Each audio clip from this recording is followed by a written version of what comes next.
नमस्कार दोस्तों, एक बार फिर स्वागत है आपका हरिवंश राय बच्चन द्वारा लिखित मधुशाला में। हरिवंश राय बच्चन जी कहते हैं कि मधुशाला उन लोगों के लिए है जो ईश्वर के प्रेम में पागल हैं, ना समझ हैं, ईश्वर के द्वारा ली जाने वाली हर परीक्षा देने को तैयार हैं और ईश्वर को पाने के लिए प्रेम की हर सीमा पार करने को तैयार हैं। सामान्य तौर पर कवि जब अपनी रचना प्रस्तुत करता है तो उस रचना में वह अपनी भावनाओं को दर्शाता है, यानी कि एक कवि की रचना के माध्यम से उसके द्वारा लिखी रचना में हमें उसके व्यक्तित्व का और उसकी भावनाओं का ज्ञान होता है। इस मधुशाला में हरिवंश राय बच्चन जी को लोकप्रियता की सर्वोत्तम कतार में तो लाकर खड़ा किया ही, साथ ही हमें उनके बारे में अध्यात्म की गहरी समझ को, उनके विराट व्यक्तित्व को और उनके विचारों की रूपरेखा से भी हमें रूबरू कराया।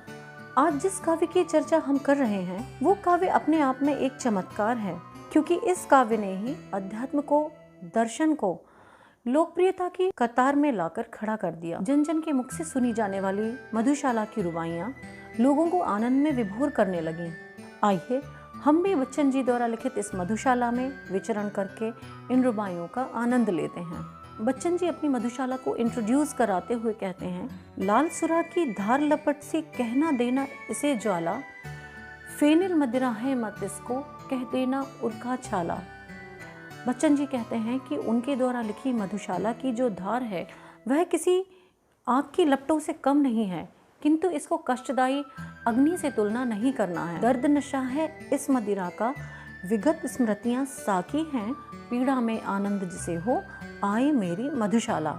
बच्चन जी कहते हैं कि इस मदिरा का नशा तो सिर्फ दर्द ही है, अर्थात जो दर्द को सहन कर सकता है, जो अध्यात्म में कष्ट को सहन कर सकता है, वही इस मधुशाला में आए, और जिसको दर्द में ही आनंद है वही इस मधुशाला का आनंद ले सकता है, उसी का इस मधुशाला में स्वागत है। जगती की शीतल हालासी पथिक नहीं मेरी हाला, जगती के ठंडे प्याला सा पथिक नहीं मेरा प्याला। यानी कि इस सृष्टि में जो भौतिक मदिरा है और भौतिक प्याला है, उनकी तरह मेरी मदिरा और मेरी मधुशाला ठंडी नहीं है।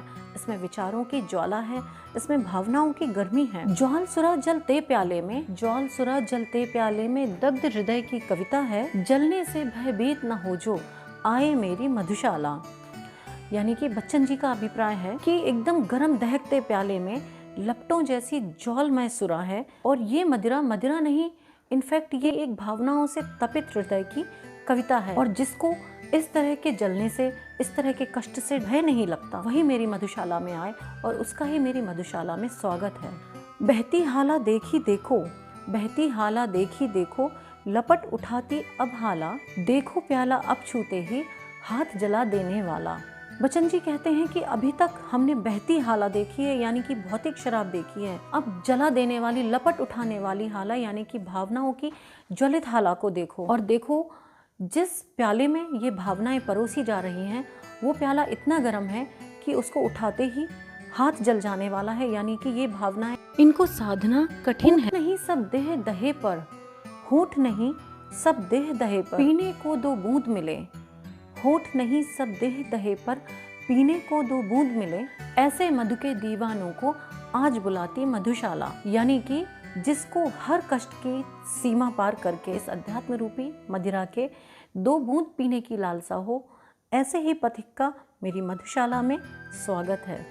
धर्म ग्रंथ सब जला चुकी है जिसके अंतर की ज्वाला, धर्म ग्रंथ सब जला चुकी है जिसके अंतर की ज्वाला, मंदिर मस्जिद गिरजे सबको तोड़ चुका जो मतवाला, मंदिर मस्जिद गिरजे सबको तोड़ चुका जो मतवाला, पंडित मोमिन पादरियों के फंदे को जो काट चुका, कर सकती है आज उसी का स्वागत मेरी मधुशाला। यानी कि जो किसी भी धर्म को नहीं मानता, किसी भी बाहरी आडंबर को नहीं मानता, सिर्फ दिल से ईश्वर को मानता है, किसी भी तरह से किसी भी स्थिति परिस्थिति में भगवान का ध्यान करना ही जिसके लिए सर्वोपरि है, बस उन्हीं के लिए मेरी मधुशाला है और मेरी मधुशाला उनका ही स्वागत करती है। बच्चन जी आगे कहते हैं, लालायत अधरों से जिसने हाय नहीं चूमी आला, लालायत अधरों से जिसने हाय नहीं चूमी आला, हर्ष विकंपित कर से जिसने हा न छुआ मधु का प्याला। साकी रूपी ईश्वर कहता है कि जिसके अंदर मुझे पाने का, मुझे प्राप्त करने का उत्साह नहीं है। हाथ पकड़ लज्जित साकी का पास नहीं खींचा जिसने, व्यर्थ सुखा डाली जीवन की उसने मधुमय मधुशाला। यानी कि जो ईश्वर को पाने के विरह में तड़पा नहीं है, जिसके अधर व्याकुल नहीं है ईश्वर को पाने के लिए, ईश्वर का नाम लेने के लिए, और जिसके हाथ ईश्वर रूपी साकी को छूने के लिए, उसके करीब जाने के लिए व्याकुल नहीं है, उसने अपने जीवन को यूं ही बर्बाद कर दिया। आगे बच्चन जी अपनी मधुशाला की पवित्रता को व्याख्यान करते हुए कहते हैं, बने पुजारी प्रेमी साकी गंगा जल पावन हाला, रहे फेरता अविरल गति से मधु के प्यालों की माला। साकी ईश्वर और ईश्वर को भजने वाला पुजारी है, और उनके द्वारा निर्मित ये जो मधुशाला है वो गंगा जल जैसी पवित्र है।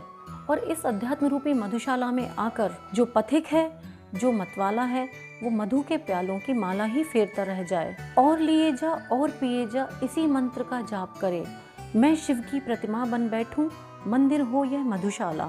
यानी कि मैं शिव हूँ और मेरी यह मधुशाला किसी मंदिर से कम नहीं। तो इन पंक्तियों के द्वारा बच्चन जी बताते हैं कि मेरी यह मधुशाला किसी भी पवित्र ग्रंथ से, किसी भी मंदिर से, मस्जिद से कम नहीं है। मंदिर मस्जिदों का हाल बताते हुए बच्चन जी कहते हैं, बजी ना मंदिर में घड़ियाली, बजी ना मंदिर में घड़ियाली, चढ़ी ना प्रतिमा पर माला, बैठा अपने भवन मुअज्जिन, बैठा अपने भवन मुअज्जिन, देकर मस्जिद में ताला, लुटे खजाने नरपतियों के, गिरी गढ़ों की दीवारें, लुटे खजाने नरपतियों के, गिरी गढ़ों की दीवारें, रहे मुबारक पीने वाले, खुली रहे यह मधुशाला। बच्चन जी कहते हैं कि कई बार ऐसा भी हुआ जब मंदिर में घड़ियाली नहीं बजी, यानी कि घंटी नहीं बजी, प्रतिमा पर माला नहीं चढ़ी, यानी कि ईश्वर की भौतिक रूप में पूजा भी नहीं हुई, मस्जिद में नमाज नहीं पढ़ी गई, नमाजी मुअज्जिन जो है वो मस्जिद में ताला डालकर घर बैठा रहा, बड़े बड़े राजाओं के खजाने लुट गए, किलों की दीवारें ढह गईं, लेकिन हर हाल हर परिस्थिति में इस मधुशाला में, यानी कि अध्यात्म रूपी मधुशाला में पीने वाले आबाद रहे, और यह मधुशाला हमेशा हमेशा खुली रही। इसका मतलब यह है कि जब हम भौतिक रूप से हम ईश्वर को नहीं बच पाते हैं, कई बार युद्ध होते हैं, अनेक विषम परिस्थितियां आ जाती हैं कि जब मंदिर, मस्जिद, गुरुद्वारों में सभी में भौतिक रूप से ताले पड़ जाते हैं, मंदिर की घंटी नहीं बजती है, ईश्वर की पूजा भी नहीं होती है, मस्जिद में नमाज नहीं पढ़ी जाती है, तो यह एक भौतिक पूजा का प्रकार। किंतु प्रकृति रूपी इस मधुशाला में जिस भी व्यक्ति के अंदर आध्यात्म का रास्ता खुला है, यानी कि जो ईश्वर को भजता है, वो हर हाल में ही ईश्वर को भजता है, मानसिक रूप से, अपने प्रेमी रूप से, हर हाल में वो अपने ईश्वर को देखता है, उनके दर्शन करता है और उनकी सेवा का आनंद उठाता है। बच्चन जी आगे अपनी मधुशाला का महत्व बताते हुए कहते हैं, बड़े बड़े परिवार मिटे यूं, एक न हो रोने वाला, बड़े बड़े परिवार मिटे यूं, एक न हो रोने वाला, हो जाएं सुनसान महल वे जहाँ थिरकती सुरबाला, राज्य उलट जाए भूपों की, भाग्य सुलक्ष्मी सो जाए, जमे रहेंगे पीने वाले, जगह करेगी मधुशाला। इस अध्यात्म रूपी मधुशाला का महत्व बताते हुए बच्चन जी कहते हैं कि चाहे बड़े बड़े राजाओं के तख्ता पलट हो जाएं, किंतु ये आध्यात्म का आनंद लेने वाले हमेशा मतवाले रहेंगे, हमेशा खुश रहेंगे, और ये मधुशाला हमेशा यूं ही आबाद रहेगी।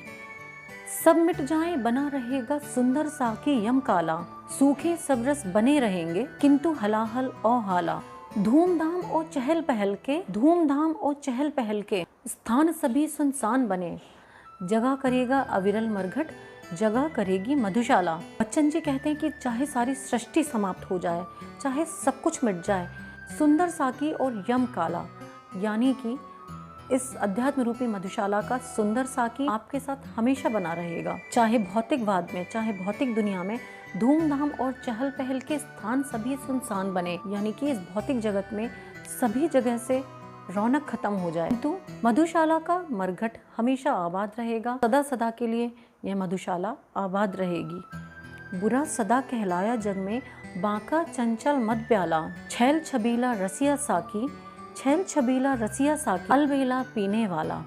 पटे कहाँ से मधुशाला और जग की जोड़ी ठीक नहीं, जग जर्जर प्रतिदिन प्रतिक्षण पर नित्य नवेली मधुशाला, जग जर्जर प्रतिदिन प्रतिक्षण पर नित्य नवेली मधुशाला। अपनी इस मधुशाला का महत्व बताते हुए बच्चन जी आगे कहते हैं, बिना पिए जो मधुशाला को बुरा कहे वह मतवाला, बिना पिए जो मधुशाला को बुरा कहे वह मतवाला, पी लेने पर तो उसके मुंह पर पड़ जाएगा ताला। जिन्होंने अध्यात्म को नहीं समझा वो अध्यात्म की बुराई ही करेंगे, वो अध्यात्म से दूर ही रहेंगे।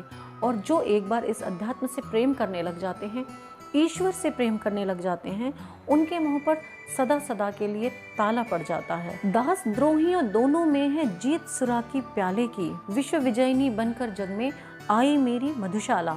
यानी कि जो इस अध्यात्म के दास हैं और जो इसके विरोधी हैं, इन दोनों में ही जीत सिर्फ मधुशाला की है, सुरा की है यानी कि मदिरा की है, और उस प्याले की है जिसमें यह मदिरा डाली गई है।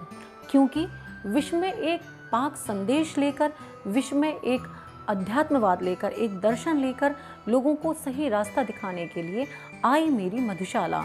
मेरी मधुशाला लोगों को सही रास्ता दिखाएगी, उनको अध्यात्म का दर्शन कराएगी और जीवन का वास्तविक आनंद देगी।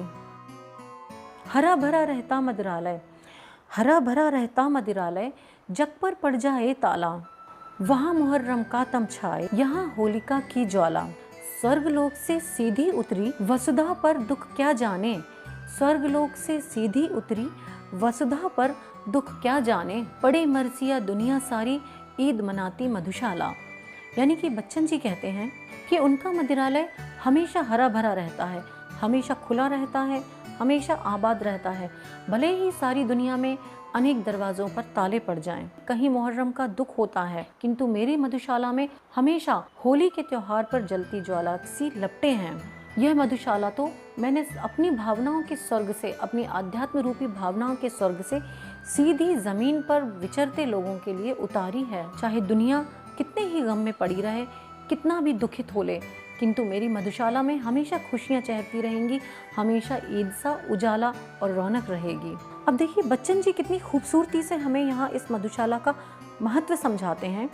एक बरस में एक बार ही जलती होली की ज्वाला, एक बार ही लगती बाजी जलती दीपों की माला, एक बार ही लगती बाजी जलती दीपों की माला। दुनिया वालों किंतु किसी दिन आ मदिरालय में देखो, दुनिया वालों किंतु किसी दिन आ मदिरालय में देखो, दिन को होली रात दिवाली रोज मनाती मधुशाला। बच्चन जी अपनी मधुशाला का महत्व, उसकी वैल्यू समझाते हुए हमें बताते हैं कि साल भर में एक बार ही होली का त्यौहार आता है और साल भर में एक बार ही दिवाली की रोशनी होती है, यानी कि दीपों की पंक्तियाँ जलती हैं। यानी कि हम साल भर में इन त्योहारों को खुशी के रूप में एक ही बार मनाते हैं, किंतु वो दुनिया वालों से आग्रह करते हैं कि कभी किसी दिन इस अध्यात्म रूपी, इस सूफी दर्शन रूपी मधुशाला में आकर तो देखो। इस अध्यात्म रूपी मधुशाला में रोज़ दिवाली होती है, रोज़ ईद होती है, रोज़ होली होती है, यानी कि हर रोज़ खुशियाँ मिलती हैं। यानी कि इस मधुशाला में हर रोज़ प्रतिदिन उत्सव जैसा माहौल रहता है। तो दोस्तों आज की मधुशाला में बस इतना ही। अगर आपको ये रुबाइयाँ अच्छी लग रही हो, अगर मधुशाला सुनना आपको अच्छा लग रहा है, तो ज़रूर अपनी प्रतिक्रिया कमेंट बॉक्स में दें। नमस्कार दोस्तों।